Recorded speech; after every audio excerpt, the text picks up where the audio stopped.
pour ma sortie. J'ai regardé le temps passer, et puis j'ai commencé à m'ennuyer. Je me suis dit que ce n'était pas si intéressant que ça, de rester toute ma vie dans ce cagibi, si personne n'était au courant. J'avais envie de faire une déclaration, comme à la télé, et c'est là que j'ai entendu maman. « Amy, où tu es ?»« Je m'appelle Amy. » C'est maman qui a choisi. Elle trouvait ça doux et joli, mais moi, je ne suis ni douce ni jolie. Elle doit être déçue, maman.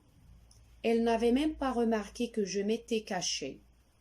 Elle était comme d'habitude, alors que moi, j'avais pris cette décision qui allait changer toute ma vie, ne plus jamais sortir de mon cagibi. Du coup, je me suis sentie très secrète et très importante.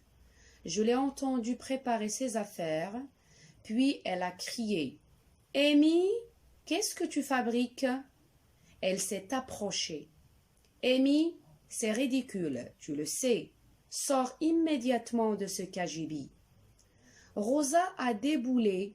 J'ai entendu ses grosses semelles claquer. « Cagibi, cagibi, en voilà une bonne idée.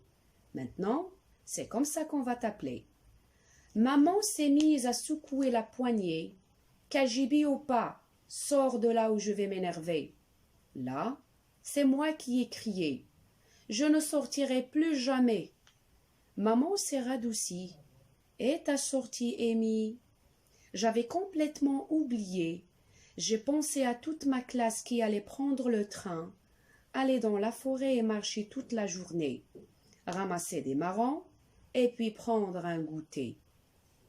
J'ai pensé à la bonne odeur de la terre et des feuilles sous la pluie, et j'ai encore eu envie de pleurer, mais je me suis retenue parce que maintenant j'étais cagibi, et qu'on ne peut pas être cagibi et faire des sorties.